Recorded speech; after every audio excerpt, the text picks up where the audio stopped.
دیکھیں دو مختلف چیزیں. آپ نے یہ کہا کہ کسی نے یہ کہا کہ جو یوتھ کو سمجھ نہیں ہے یا یوتھ بڑی ایل انفارمڈ ہے. یہ بڑی ایک کانڈسینڈنگ ایک غلط ویو ہے.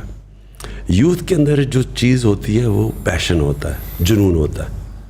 جیسے جیسے آپ کی عمر ہوتی جاتی ہے تو آپ زیادہ ریئلزم پہ آ جاتے ہیں کہ جی یہ تو زمینی حقائق پہ آ جاتے ہیں, اور آپ میں وہ جو جنون اور جو خواب دیکھنا وہ ختم ہونا شروع ہو جاتا ہے. زندگی میں جب مار کھا کے انسان اس طرف پہنچ جاتا ہے. میں ہمیشہ سمجھتا ہوں کہ اصل میں انسان بوڑھا تب ہوتا ہے جب اس میں جنون ختم ہو جاتا ہے, جب اس کو خواب دیکھنا ختم ہو جاتا ہے. لیکن یوتھ کی یہ پاور ہوتی ہے کہ وہ بلیک اینڈ وائٹ میں دیکھتا ہے, اچھے برے میں دیکھتا ہے. اور یوتھ عموماً ریولوشنز جو آئی ہیں وہ ہمیشہ یوتھ لیڈ ہوتی ہیں. کبھی میری طرح کے بوڑھے ریولوشن نہیں لیڈ کرتے, یوتھ آتی ہے سامنے, اور یوتھ ان کے اور فور فرنٹ پہ ہوتی ہے ریولوشن کے, کیونکہ وہ ان میں پیشن, وہ ایک یوٹوپیا دیکھ رہے ہوتے ہیں, خواب دیکھ رہے ہوتے ہیں. یہ ان انفارم نہیں ہوتے ہیں, یہ آئیڈیلزم ہوتی ہے, اور یہ بہت ضروری ہوتی ہے ملک میں چینج لانے کی.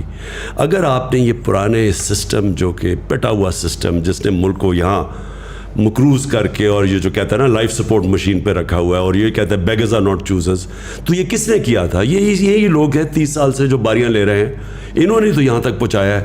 تو ان کو جب ہٹائے گا تو وہ ایک یوتھ کا جنون ہٹائے گا, جو میرا ایمان ہے کہ یہ بالکل وائپ آؤٹ ہو جائیں گے اس آنے والی الیکشن میں.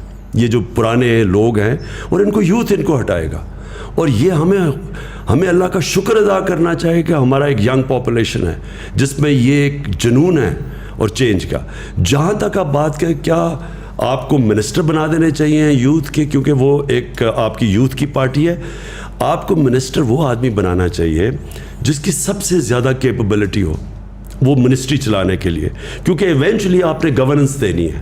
گورننس تب دیں گے جب کیپبل لوگ آپ کے اوپر بیٹھے ہوئے ہو. وہ اگر یوتھ ہے, اب مراد سعید ہے, اس کو ہم نے 2 منسٹریاں دی ہوئی تھیں اور اس نے بڑا زبردست کام کیا, لیکن اگر ہمیں اور کوئی مل جاتا تو اس کو بھی ہم اوپر لے آتے. تو وہ ڈپینڈ وہ منسٹر آپ کا میرٹ پہ آنا چاہیے, چاہے وہ ینگ ہو چاہے اولڈ ہو. صاحب یوتھ کی بات کی, ابھی آپ کے انٹرویو کے بعد میں کراچی میں ایک 15 سال کے بچے سے میرا انٹرویو ہے جس نے بلاک چین اور NFT نان فنجیبل ٹوکنس کی ٹیکنالوجی کی مد میں 1 کروڑ روپے کمایا ہے, مگر وہ 15 سال کا بچہ بینک اکاؤنٹ نہیں کھول سکتا ہے اس ملک میں.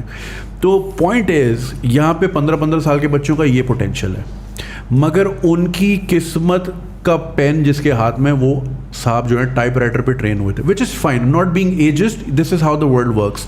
مگر میرا جو ابھی تک کا تھیسس ہے وہ یہ ہے کہ جو ایک تھاٹ بیٹھی ہوئی نا ٹیبل کے اس پار, وہ اپنی ایگو میں پھنس گئی ہے کہ یہ 15 سال کا بچہ ہمیں کیا بتائے گا. اور یہ ایٹیٹیوڈ جو ہے نا یوتھ کو ڈرائیو کر رہا ہے. انہوں نے دبا کے ڈاؤن لوڈ کیے ہوئے فارم کینیڈا کے امیگریشن کے, اور وہ آپ سے اگلا سوال بھی میرا یہ تھا کہ بچے پوچھ رہے ہیں بھر لیں یا رک جائیں ابھی تھوڑا سا. تو اس کو پھر ہم کیسے ٹیکل کریں, یہ برین ڈرین جو اتنا ہونے جا رہا ہے. اور آپ ماشاء اللہ آپ نے اتنا ٹریول کیا, آپ نے دنیا بھر فنڈ ریزنگ کی ہے. میری آپ کے مقابلے میں بہت لمیٹڈ ٹریولنگ ہے, لیکن میں جتنے پاکستانیوں سے ملا ہوں they are doing phenomenal work. ایک بچہ, میری ایک ویڈیو میں نے کوئی بنائی تھی کہ کچھ جرمنی میں کچھ اسٹوڈنٹس ملے تھے, انہوں نے سمجھایا تھا کس طرح آپ ویزا لے کے آ سکتے ہو. کوئٹہ کے آؤٹسکرٹس میں ایک بندے نے, وہ کوئٹہ ماموں کے گھر آیا, نیٹ سے وہ ویڈیو دیکھی, 2 سال بعد وہ وہاں پہنچا. اب وہ روجر فیڈرر کا وہ جو ہے اس کا اسپورٹس فزیشین ہے, اسپورٹس فزیشین, اس کی رینج آف موشن چیک کر رہا ہے. فٹ بالر بائرن میونخ کے جو فٹ بالر ہیں وہ اس کے اس میں آ رہے ہیں. مطلب کیا وہ کہہ رہے ہیں میرے پاس یہاں پہ کچھ بھی نہیں تھا. He wants to come back and give back to the country, لیکن وہ کہاں جائے.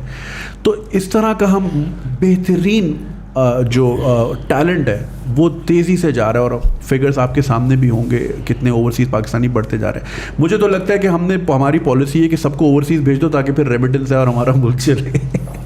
دیکھیں 2 چیزیں, ایک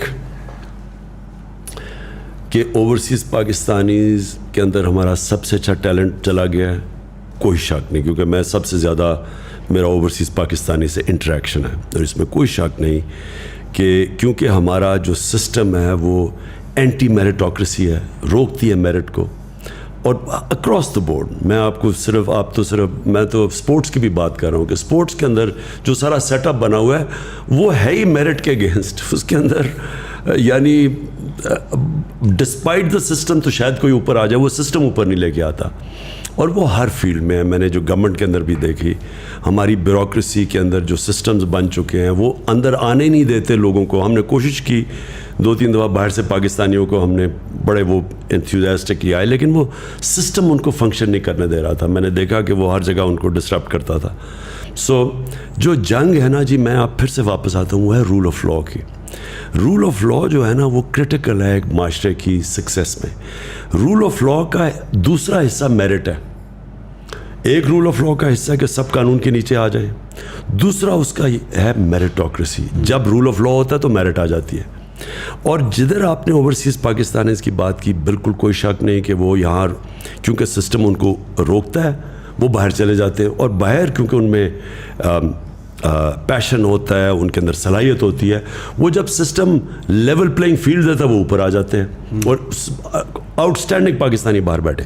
لیکن ایک چیز یاد رکھیں, جتنا بھی کامیاب ہو جائے باہر پاکستانی, آخر میں وہ وہاں کا کبھی بھی اس کو وہ عزت یا اس کا مقام نہیں ہو سکتا جو اپنے ملک میں ہوتا ہے. میں 20-30 سال باہر اپنی زندگی کرکٹ بھی کھیلتا تھا, جانتا تھا, لیکن میں نے کبھی یہ نہیں فیل کیا, حالانکہ مجھے انہوں نے بڑا اس سوسائٹی کا حصہ بھی تھا میں, اور بڑا ویلکم بھی کیا, اور بڑے کم برٹش سوسائٹی کے اندر لوگوں کو اس طرح ایکسیپٹ کرتے ہیں, لیکن میں نے کبھی اس کو اپنا گھر نہیں سمجھا. کیونکہ میں پاکستانی تھا, جو مرضی میں کر لوں, میں انگریز تو بن نہیں سکتا. آپ اگر گدھے کے اوپر لکیریں ڈال دیں تو وہ زیبرا نہیں بن جاتا, وہ گدھا گدھا ہی رہتا ہے. تو اس لیے جو جتنے بھی ہمارے باہر پاکستانی ہیں ان کی خواہش یہ ہے کہ ایک ہمارا ملک ایسا بنے جدھر میرٹوکریسی رول آف لا آ جائے, جو جس کے لیے اسٹرگل کرنی. اوور نائٹ نہیں ہو سکتا. یہ کوئی بھی معاشرہ ایک بٹن دبا کے چینج نہیں ہوتا.